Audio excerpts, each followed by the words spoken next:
If you want to use Call Toolbox on POCO F7 Pro, then first of all we need to make sure that it is actually enabled.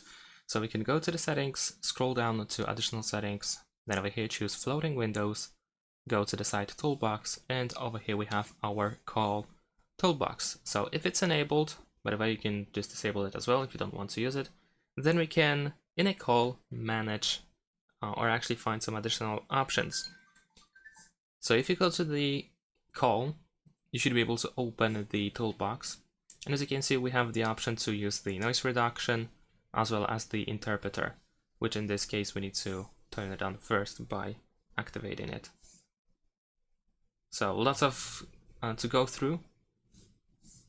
But after all, as you can see, we can translate whatever is being said during a conversation. And that's pretty much it. Thanks for watching, leave a like and subscribe to my channel, and see you in my next videos. Bye!